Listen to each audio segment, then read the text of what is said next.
This is just an insanely good role for you. And I was talking to Brandon the other day, and he said that he tried out for John and he got Cody. Uh, Yeah. and I know this was just a role that found its way to you. Was there something about John that really made you feel like he was for you? This character was for you. Yeah, I was actually talking to my fiance when we were shooting the audition. It's like I get this feeling sometimes when I'm reading an audition, I'm like, okay, I think pretty sure this is gonna be mine. You get this like kind of tingly feeling.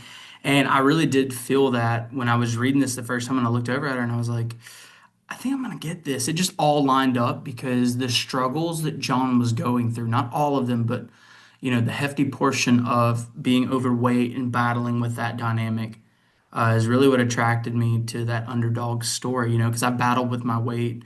I've said this in a couple other interviews. I've battled with my weight my whole life, up and down, up and down, up and down.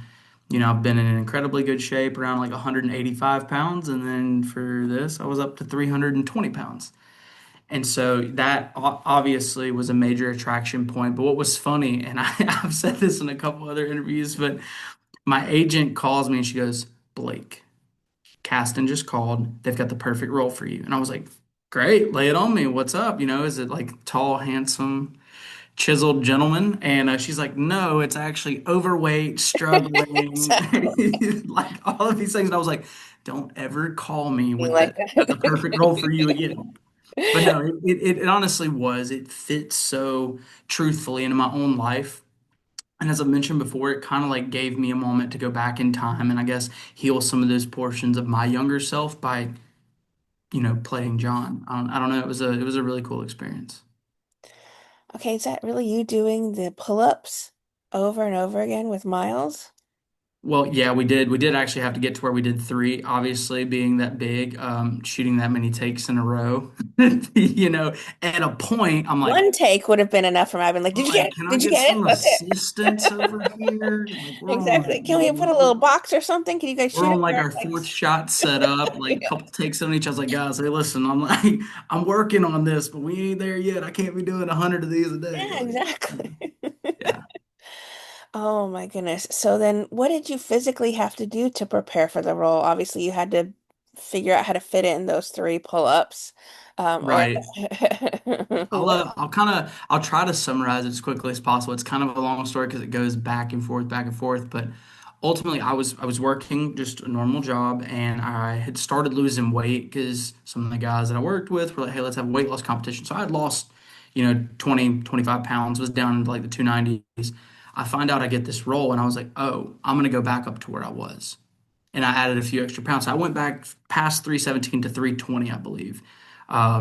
And then when I obviously booked the role, they originally wanted to do like a little 30-pound transformation. I was like, hey, look, if we were talking about somebody that was already in shape or just like barely overweight, that 30-pound transformation would look pretty large on camera. I was like, but if we want to give John justice, we're going to have to make this a much larger transformation for it to actually work. And honestly, that was who John was. He has a transformation. So I pitched the idea of going like 60, 70, maybe 100 pounds. Wow. And I was like, obviously that's a tall task, but I don't even know if they got it. But I threw a paper to casting. I went on this like 5 day, like really hard regiment just to show like the amount of water loss you can have to drop that final, in the final days leading up to coming back, how much you could truly lose. And it was like a 9 or 10 pound loss across 5 days just to show them that I was willing, and hopefully that made it to them. But anyways, we when we started shooting, we started around 320 pounds. We lose down to around I want to say 289 by the end of episode two. So from there, we had to slow cut for those two episodes, and then from there we cut down to 257. Well, then obviously we all know the writer's strike happened. Then our union with SAG went on strike, and they were, hey, look, halt, just stay where you're at. We don't know what's going to happen. I'm worried. I'm like, oh my God, are we going back? Like, luckily I had gotten down. So we halted the training, everything. So I'm trying my best to like hold at that weight. I'm trying not to let like old tendencies and old habits, peel back into my life, and still hitting the gym moderately. And then I get a call saying, hey, We're gonna be going back, but we probably have reshoots for episode two. So and just to clarify, like the studio wasn't asking me to gain weight. Like they were willing, I think, to look at alternative options. But for me, I was like, yeah, it kind of sucks, right? Like that's tough. I'm gonna have to put back on weight from 257 to 289. But like being a Marine's not easy, and this isn't even comparable to being a Marine. I'm acting. You know what I'm saying? Like this is a job I chose. So I wanted to make it as realistic as possible. So I gained back the 32 pounds, go back to 289. We get super close to shooting again. And then they're like, hey, by the way, you actually don't have reshoots. So you're good to go back and lose it again. I was like, you're joking. So, anyways, we lose it. We get back down to 257 for the reappearance. And then we just keep cutting from there. And that's where it started to get tougher because, like, I started to hit some plateaus. We moved to, we were training 5, 6 days a week, but then So we you did started, have a trainer. yes, yes. Duke with the Duke Academy out of New Orleans was my primary trainer. And then in that halting phase, we used Billy Eubanks out of Mississippi, who was my trainer. And then we also had Barbara with Clean Eat or Clean Creations, who did like all the meal prep and stuff, which food's really good, by the way. It was honestly, it made it a lot easier because their food was good. But, so we're at 200 V7. We start cutting again. All of a sudden, we move to like 2 a days and 3 a days. So then we're waking up running a 5K at like 5:30, 5:45 in the morning. Mind you, I'm still really big. Like 257 is not light for me. So we're running and then we're going and resting for 30, then going into a 2 hour hit train, then go home, go rest for 4 or 5 hours, then come back for another 2 hour session. Yeah. So it was a lot, and I think that started to slowly like mount up on me mentally and physically. So as we were getting to those final episodes, I was so close because I wanted to hit this, post or like past the 100 pound transformation. And coach is like, "Hey, we got to dial it in. We got to get going." So I'm literally going on vacation with his family, and I train with him on vacation come back. And luckily, I had good castmates. At this point, I was down to like, the 238, 239 mark. My body just was like having a hard time keeping up at this point. And everybody was trying to be as supportive as possible, but I was like, I don't want to stop now. And I kind of drove myself into like having low blood sugar several times and ended up like almost passing out at the gym. And a bunch of the guys, helped me out, got me water, got me some food. But it was like, and obviously relative to other people's experience, it was one of the scariest moments for me in the sense because I've never had those lights start dimming, when blood sugar drops and you're like, Yeah, oh yeah. crap, like I'm going out.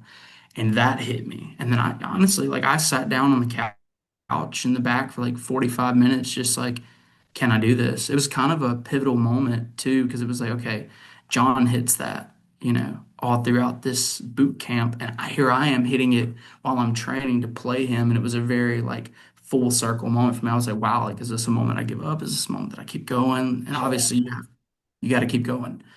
And we ended up, we made it happen. We ended up getting down to, I want to say it was 228 pounds for a total loss with the game back of 124 pounds.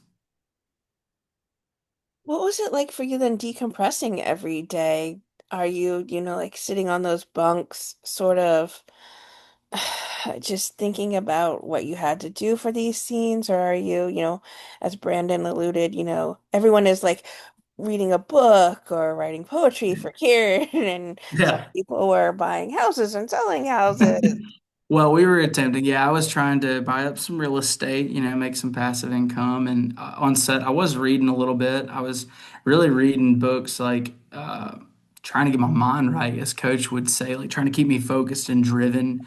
Um, I mean, gosh, we were in our free time, we would golf a bunch, and that was how I found peace. Which golf, I don't know if anybody watching this will have played golf, but it's like, seems like it would be peaceful until you miss a putt from like 2 foot. You want And to you're break like your club over your knees. swearing.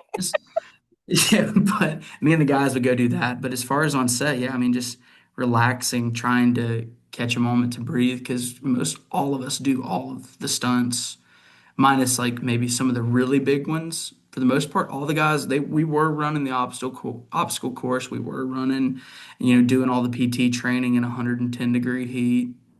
I mean, it was a lot. Well, I know what Brandon said about being tied to you. What was it like for you being tied to him? honestly, like it's kind of funny watching it, right? Like I was like, I don't. From Blake's perspective, I was like, this is hilarious. John, obviously, I don't think he cared for that too much. He was at this point trying to distance himself, prove something to himself, but for him only. Uh, Obviously, like we didn't keep that rope on the entire time, so we took it off in between takes and stuff. But for the scenes, I don't know, there's something about feeling a tether to your brother, like, and I think as twins, fraternal or identical, which I always tell Brandon we're identical twins because he hates it. But when I introduce him, I'm like, yeah, this is my identical twin. We're equally as strong as each other, equally as shredded, same physique.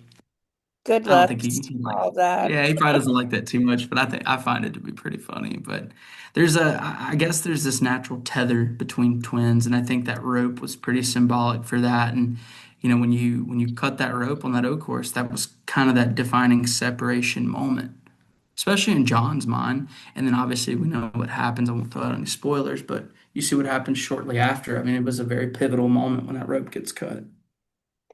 I mean, I'm an identical twin, and it would be hard for me to live without my sister. You know, we have that, as you said, Hmm. that undeniable tether between the two of us. Um, but I think the way that you grew up being pitted against one another defines the anti-twin behavior and sort of sets that all when we learn, you know, that you were pitted against each other as kids, that's what's defining. And we'll get to what um happens between in the family. But I'd love to ask you about what is going on when you're not with the group. I mean, they've set you aside to this medical tent. I mean, not medical tent, but the medical, I guess, platoon, or Hmm. is that what they call it? Yeah, it's like the crip platoon. I mean, it's basically just a rehabilitation platoon, lose weight, heal up so that you can get back. Um, I mean, that's basically what it is, just trying to rehabilitate, restricting rations, trying to lose the weight, probably all the things that I wouldn't like, John wouldn't like. But I mean, that's the sum up of it. Yeah. You seem to make good friends while you're there, though, with one of the recruits. And we don't see that backstory between Jones and Right. John. Did they talk to you about how the two of you became friendly while you were in this platoon together? I think both of us probably doubting whether we should be there, whether we could make it is kind of what I had summed it up to. And then finding, someone that's we're both stuck in this platoon trying to get back or get out, one or the other. And I feel like Jones and I think John is a very approachable person, and maybe Jones found that warming. And also, Jones being so different from the people that John grew up around. And I think there was some type of interest that John had in developing that friendship. Okay, well, we see you in the mess hall, and you're supposed to be talking about how you're going to be like, we need to move on from this, and then that doesn't happen. Um, Fuck you, Cody. and that Yeah. so much for the It therapy. was pretty funny too, because yeah. I love that moment. I think it's hilarious because I sat there and I read it a few times and I was like, yeah, that's probably exactly how I would react too. Just like you've got this whole scenario played out of exactly how you're gonna do it. Like, hey, I'm cool, I'm good, I'm not bothered by you. Get over yourself. I could care less. And then it's like you see that person and everything goes out the door. Everything that you thought you would do is just phoom, mind goes blank, you freeze up, and then the real feeling comes out. That's what hit John. He just fuck you, Cody. That's what he was feeling. That's what he's felt. So much for the therapy of boot camp, though. Exactly. Um, the finale, though, of the season is just heartbreaking. To decide between having to stay or leave is just, a rock and a hard place decision. Obviously, Brandon told me that he thought that John would be like, "What the hell's wrong with you? Because this is our mom, and you were the closest to her when we were growing up, so you should voluntarily just, run to her and help her in this situation. Right. Whereas, he was closer to dad but he sees you not wanting to do something, and so he acts and decides to go home. Right. What are your thoughts on that? Well, and I can say I personally came from a pretty good home life. Like my parents were very loving, very endearing. They treated us, me and my sibling, great. I said sibling. I was about to say siblings. My sister. They treated us fantastic growing up. So I, my sum up was John was watching Cody still be bound under this, like trauma bonded to his father, and where I've, severed the tie with Cody mentally, and deep down, obviously, John wants that relationship with his brother. But there's a moment in time where no matter what's happened, like you have to choose you, right? And I think John took that moment to finally choose himself, which, as sad as it is, he had to. He's like, if I go home now, I'm giving up everything that I've worked for a father that what didn't love me. It's like, of course, and I think there's also this mindset of like, I can be back for mom after graduation. Like we're not too far out. I John, I don't think he wanted to go back for his dad. He didn't. He didn't want to be there for his dad. Whereas Cody is still trauma bonded to him and feels this need. John chooses himself and rationalizes it to where I'll go back and check on mom after graduation. She knows where my heart lies. She knows I'm there for her. So I think that's why John ultimately made the decision he made. And to be fair, selfishly, having gone through PT and I mean all of it, the drill sergeant yelling at you, and to be like inches away from crossing the finish line of making it happen, has to be like I can't, no matter, Right. Yeah. especially for this man who treated me like garbage. I can't. It's not about whether you were close with your mom. It's about your body, like, and psychologically thinking, Yeah. there's no way I can like do this, come back with another platoon and like And do it finish it again. out. Yeah. I mean, you have to be And I thinking think that there's, as well too. as selfish as it sounds, it's just like, what, you want me to choose dad in this one moment in my life where dad could have chose me as his son our entire lives and he never did? That thought's dangling in the back of John's mind. Like you've had an entire lifetime to choose me, and I still chose you with the trauma you put me through as a father. So now, I'm sorry. It's I have to do this for me. There's so many standout scenes through the entire series. Is there one that holds a special place in your heart, either the work you put into or just watching it play out on when you watched it back? Yeah, it's a big moment. It's very simplistic, obviously, but it's a big moment. But it's leading up to what we kind of just spoke on, that showcase of John in the tents when he's walking out and everybody's like Bowman, and they realize like how much weight he's lost. It takes me back personally to when I was in high school. I had lost a bunch of weight over summer. I think I lost like 55 pounds over like, I don't know, 4 months or so, something crazy. And a guy that I went to school with was like, "Hey man, what's up? I'm so and so." I won't throw his name out there, but he was like, "I'm so and so." I was like, "Dude, it's me, Blake." And he was like, "Whoa, what?" And I was like, "Wow, okay, I didn't realize I was that big." Like, geez. But it kind of took me back to that moment because it felt so good, right? And I know how proud John had to be in that moment. And then to see his old buddy from the beginning of boot camp, to see Cameron and like have that moment, I don't know. I just know how rewarding that had to have felt for John. And I don't know, it takes me back every time I've watched it. I've watched the show like 3 or 4 times through at this point, maybe more. And that moment always sticks out to me, honestly. Then obviously, if we want to really get into scenes that I'm not in, like Sullivan and Cameron's dumpster scene, obviously that beautiful scene, beautiful scene. Absolutely. Just the entire thing is just heartbreaking but inspiring at the same time. And I think that's what more people don't realize. It's not a necessarily all political. And that's what makes this show so special as well. There's heart to it. There's hard scenes. Certainly there's the hardness to it. But there are these soft moments as well too that Yeah. that you need to just experience the whole series. Um, and I agree. It's a show for everyone. I think everybody can watch the show and pull positives from it. Doesn't matter what your beliefs are. You can watch this and pull positives from it. And honestly, you'll probably like it. You're gonna love it by the end. I mean, That's how I feel about it. I think it's a beautifully executed show from every angle. start to finish, it's just gorgeous. And Greg must be just so proud of every single one of you. I heard he shaved his head in solidarity with all of Yeah. you, and that he just was sort of older brother to like all of you while you were on set as well. Was Greg, Greg is a light. He is an incredible person inside and out. Without him, we wouldn't, have had this story, right?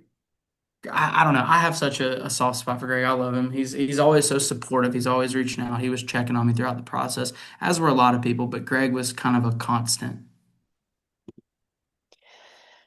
Who are you closest with, as far as cast members these days?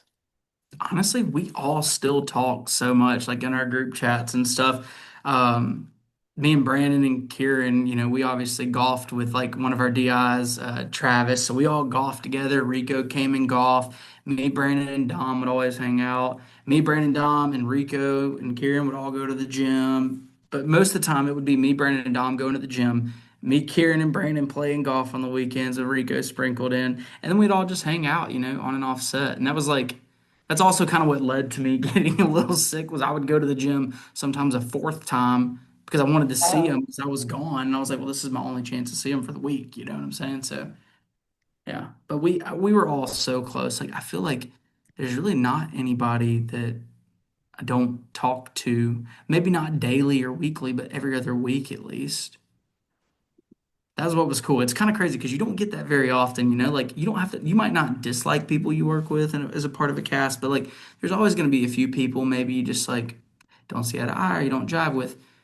This cast, like everybody got along and it was awesome. What did you personally take away from your time then being a part of this series?